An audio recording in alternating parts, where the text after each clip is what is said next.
నమస్తే ఫ్రెండ్స్, నేను మీ Sravani. Welcome back to Sravani's kitchen. ఈరోజు మన శ్రావణీస్ కిచెన్లో మ్యాంగో మురబ్బా రెసిపీని చూపించబోతున్నానండి. ఇలా మనం మామిడికాయలతో ఒక్కసారి చేసి నిల్వ చేసుకున్నామంటే సంవత్సరం పాటు కమ్మగా తినేయచ్చు. నోటికి రుచిగా తినాలనిపించినప్పుడు చిన్న ముక్క వేసుకున్నా చాలా రుచిగా నోరూరిపోతుంది. అలాగే పిల్లలకు చపాతీలోకైనా బ్రెడ్లోకైనా ఇది కొంచెం పెట్టి రోల్ చేసి ఇచ్చామంటే టేస్టీగా తినేస్తారు. మరి సరైన విధానంలో ఈ మ్యాంగో మురబ్బాను చేసి సంవత్సరం పాటు ఎలా నిల్వ చేసుకోవాలో ఇప్పుడు చూద్దాం రండి. ఇక్కడ నేను మ్యాంగో మురబ్బా చేయడానికి ముందుగానే 1 కిలో మామిడికాయలను తీసుకొని నీళ్ళలో బాగా నానబెట్టాను. అయితే ఇలా మనం నీళ్ళల్లో నానబెట్టి చేయడం వలన మనకు వేడి చేయకుండా చలవ చేస్తుంది. మనం డైరెక్ట్గా మామిడికాయల్ని అలాగే వాడుకున్నామంటే కాస్త వేడి చేస్తుంది. ఇలా మామిడికాయలే కాదండి, మామిడి పండ్లు కూడా మనం తీసుకొచ్చుకున్నాక 1 గంట 2 గంటలు అలా నీళ్ళల్లో నానబెట్టి ఆ తర్వాత తింటే అంతగా వేడి చేయదు. కాబట్టి మీరు కూడా వేడి చేయకుండా మామిడికాయలనైనా మామిడి పండ్లనైనా ఎంజాయ్ చేయాలంటే ఇలా ట్రై చేయండి. అలాగే మీకు ఒకసారి వెయిట్ కూడా చూపిస్తాను. చూడండి, మనం తీసుకున్న ఈ 5 మామిడికాయలు అనేవి కరెక్ట్గా 1 కిలో వరకు వచ్చాయి. ఇప్పుడు వీటిని పైనున్న తొక్కను తీసేసి ముక్కలుగా కట్ చేసి తీసుకుందాం. ముక్కలు అనేవి మరీ చిన్నగా కాకుండా కాస్త పెద్దగానే కట్ చేయండి. వీటిని పాకంలో ఉడికించేటప్పుడు ఆటోమేటిక్గా కాస్త సైజ్ అనేది తగ్గుతుంది. కాబట్టి ఇలా పెద్దగా కట్ చేసి తీసుకోండి.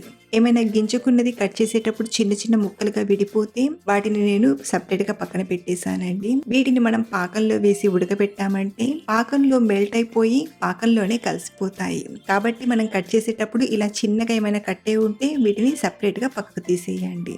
ఇప్పుడు వీటిని లైట్గా ఉడకబెట్టడానికి సరిపడాన్ని నీళ్ళను తీసుకొని బాగా వేడి చేయండి. చూడండి, ఇలా నీళ్లు కొంచెం వేడవడం స్టార్ట్ అవుతున్నాయి అనేటప్పుడే మనం కట్ చేసి పెట్టిన మామిడికాయ ముక్కల్ని తీసుకొని జస్ట్ ఉడకడం స్టార్ట్ అయ్యేంత వరకు ఉడికించండి. మనం ఈ మామిడికాయ ముక్కల్ని ఏ టైంలో ఎక్కువ ఉడికించాల్సిన అవసరం లేదు. మనకు ఇవి ఉడకడం స్టార్ట్ అయితే సరిపోతుందన్నమాట. చూడండి, ఉడకడం స్టార్ట్ అయ్యాయి కదా. ఈ టైంలో మనం ఒక మామిడికాయ ముక్కని తీసుకొని కొంచెం ఉడికిందో లేదో ఒకసారి చెక్ చేసుకుందాం. మరి ఎక్కువగా కాకుండా ఇలా కొంచెం పలుకుగానే ఉడికించండి. ఇది మనకు మళ్ళీ పాకంలో వేసినప్పుడు విడిపోకుండా ఉండాలంటే ఇలా మనం పలుకుగా ఉడికిస్తేనే బాగుంటుంది. ఇప్పుడు స్టవ్ ఆఫ్ చేసేసి వెంటనే మనం ఈ మామిడికాయ ముక్కల్ని ఇలా స్ట్రెయినర్తో ఇంకొక గిన్నెలోకి తీసుకుందాం. సో ఇప్పుడు ఇందులోకి రుచికి సరిపడా చక్కెరని తీసుకుందాం. మనం తీసుకున్న ఈ క్వాంటిటీకి ఒక 800 గ్రాముల వరకు చక్కెరను తీసుకోండి. లోపల టెంకు అలాగే మనం చిన్న చిన్న ముక్కల్ని సెపరేట్ చేసాం కాబట్టి ఈ క్వాంటిటీకి ఒక 800 గ్రాముల చక్కెర అనేది కరెక్ట్గా సరిపోతుంది.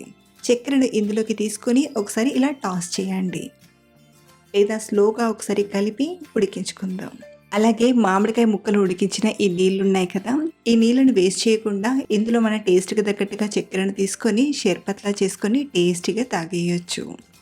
ఇప్పుడు చక్కెర కలిపిన గిన్నెను స్టవ్ ఆన్ చేసి స్టవ్ పైన పెట్టి ఉడికించుకుందాం. ఇందులోకి చిత్తకొట్టిన ఒక 3 యాలక్కుల్ని చిన్న ఇలా దాల్చిన చెక్కను తీసుకోండి. అలాగే ఈ మురబ్బా అనేది కొంచెం కలర్ఫుల్గా రావడానికి చిటికెడంతా కుంకుమ పువ్వును తీసుకుంటున్నాను. మీరు కావాలంటే ఫుడ్ కలర్నైనా వాడుకోవచ్చు. ఇప్పుడు స్లోగా మధ్య మధ్యలో కలుపుతూ ఉడికించుకుందాం. అలాగే ఇక్కడ నేను లైట్గా ఫుడ్ కలర్ కూడా తీసుకున్నానండి. ఆ క్లిప్ అనేది చిన్నగా మిస్ అయిపోయింది. నాకు కొంచెం ఆరెంజ్ కలర్లో ఉండడానికి రెడ్ ఫుడ్ కలర్ని తీసుకున్నాను. మీరు కావాలంటే స్కిప్ చేసైనా చేయొచ్చు. అలాగే మనం ఇలా ఉడకబెడుతున్నప్పుడు మరీ ఎక్కువగా కాకుండా స్లోగా మధ్య మధ్యలో కలుపుతూ ఉడికించండి. మనకు పాకం అనేది తీగ పాకం రావాలి.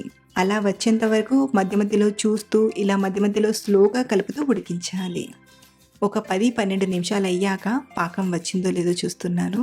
ఇలా మనం కొంచెం పాకాన్ని తీసుకొని ఇలా చూసామంటే మనకు పాకం అనేది తీగ పాకం రావాలి. చూడండి, ఈ టైంలో మనకు పాకం అనేది ఇంకా రాలేదు. కాబట్టి మళ్ళీ ఒక 4-5 నిమిషాలు ఉడకబెట్టాక చూద్దాం. మొత్తానికి కలపకుండా ఉడికించిన అడుగు పట్టి మాడిపోయే ఛాన్స్ ఉంటుంది. కాబట్టి మధ్య మధ్యలో కలుపుతూ ఉడకబెట్టండి. మళ్ళీ ఒక 5-6 నిమిషాల తర్వాత చూపిస్తున్నాను. ఇలా మనం కొంచెం పాకాన్ని తీసుకొని చూసామంటే చూడండి, మనకు ఇలా తీగ పాకం రావాలి. ఇలా వచ్చిందంటే మనకు ఇది కరెక్ట్గా ఉడికినట్లు. ఇది కంప్లీట్గా చల్లారేంత వరకు స్టవ్ ఆఫ్ చేసేసి కాస్త చల్లారనివ్వండి.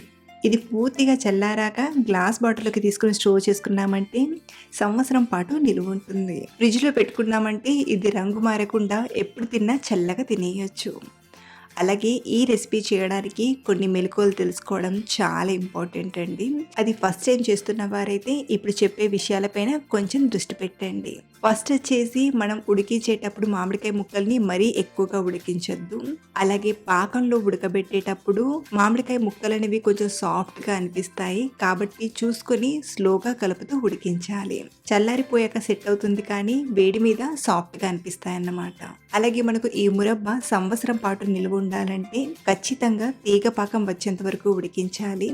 ఒక్కోసారి ఏమవుతుందంటే చల్లారాక మామిడికాయ ముక్కల్లో ఉండే నీళ్ళు అనేవి బయటకు వచ్చి పాకం అనేది కొంచెం పలుచగా అవుతుంది. కాబట్టి మీరు చల్లారిన తర్వాత ఒకసారి చెక్ చేసుకొని పాకం కరెక్ట్ గా ఉందో లేదో చూడండి. ఒకవేళ పాకం పలచబడి ఉంటే మళ్ళీ తిరిగి ఉడికించి ఆ తర్వాత స్టోర్ చేసుకోండి. ఈ విషయాలు చూసుకుని ఈ స్వీట్ ని ప్రిపేర్ చేసుకున్నామంటే సంవత్సరమే ఆ పైన ఫ్రెష్ గా ఉంటుంది, హ్యాపీగా తినేయొచ్చు.